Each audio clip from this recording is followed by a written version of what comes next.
Hey guys, I'm so excited today to show you a program called Flipgrid. Um, so what it is a platform for you to do digital questions that you give to students and they respond with a video. So it's video questions and video answers. Um, and it's really easy to use, and I think students, especially in this time, are really going to enjoy using it. Okay, so first of all, I'm going to get logged in. I have logged in already, so I imagine that for a first time user, it might look slightly different. You're probably going to have to give some permissions and stuff like that.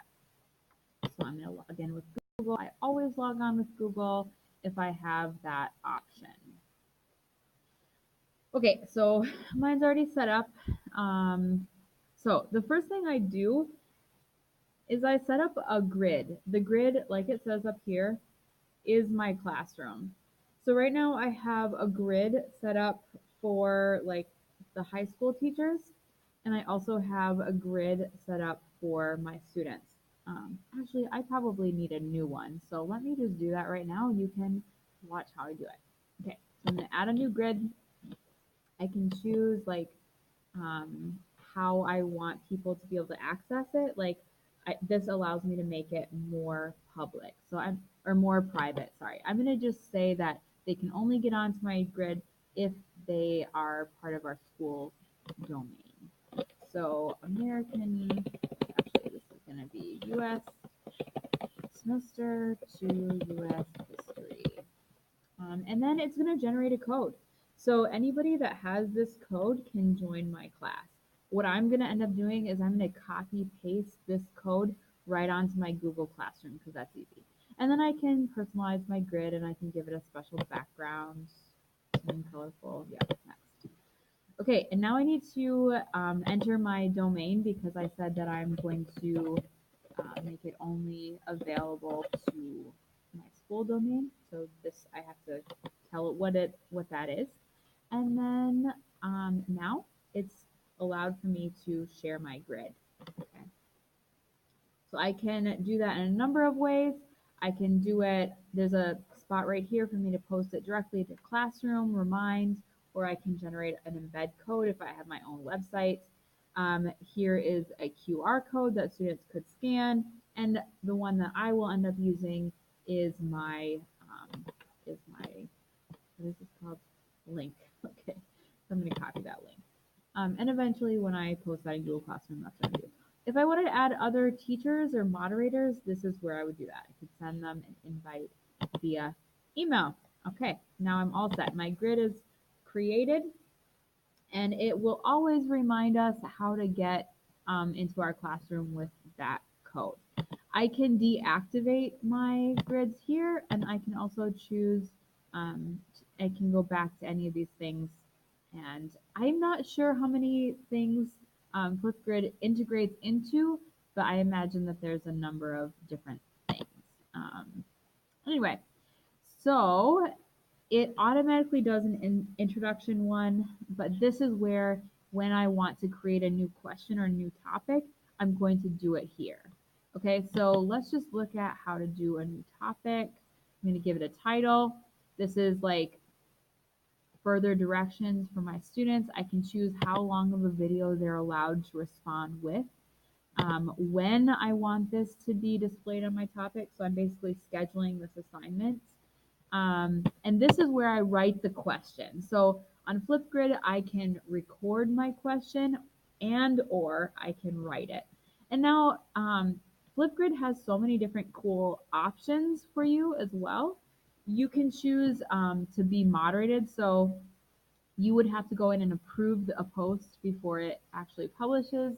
And again, I've already chosen school domain. I can deactivate it and I can choose when it launches and freezes. I can also add resources to help students know exactly what they need to do. So in the past, I've mostly used a video, but I can also add these goofy little GIFs or an emoji. And then I can also add an attachment. Um, this is where I set, like, if I want my students to be able to do, like, drawings and stickers in their video, they could actually do that kind of stuff like right in there. And this is one of the things that students really love. So anyway, here's all this different stuff that I can set. So actually, I don't want to save this one because I haven't actually thought it through. But let's go back to my grids. I wanted to show you one. I did ask the high school teachers a question because I was showing them Flipgrid. And I just want to show you the one that I did. Okay, so at the end of I recorded a 1.5-minute video explaining my question. And here is my question, by the way. And at the end of it, it will ask you to snap a selfie, and that's where you can attach like those stickers or whatever. And I have one response, and this was moderated, so I actually got an email and I had to go in and approve that post. So if I want to see hers, I don't know if it will. Yeah, so this is what it looks like.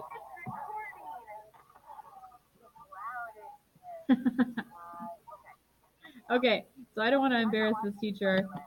How do I stop this? All right, so I can now reply with a video.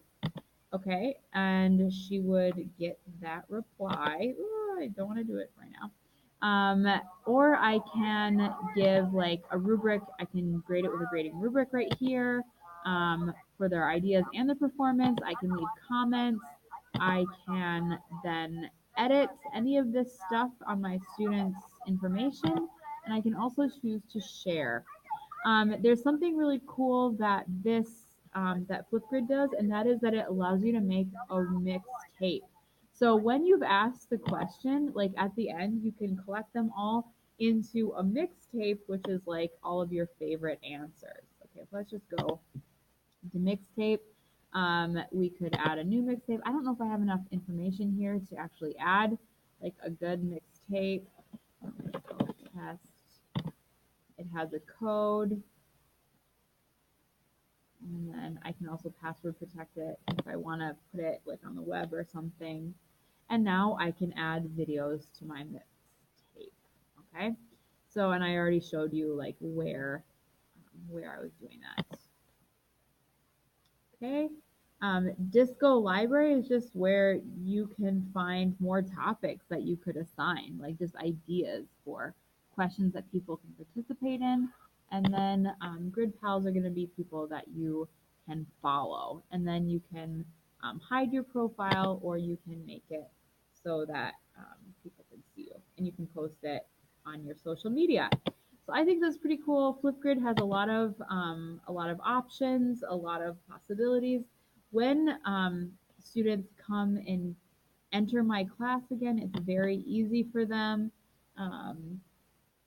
And then, yeah, so I think that's mostly what I wanted to show you. I think that's enough to just kind of show you what it does and how you would get started using it if you wanted to. The possibilities for students are endless. I think students are going to love Flipgrid. It's very easy for the teacher to deal with. Yeah, it's just a really cool new learning feedback option. When I'm thinking about it, I'm thinking about science teachers, math teachers, English teachers. I think anybody could use Flipgrid. Even if you want to have students like assign them a math problem and they have to talk through it and do it, and they can watch different people do different math problems. Anything is possible. So many cool ideas. Anyway, I hope that was helpful to you. Let me know how Flipgrid goes for you when you use it in your class.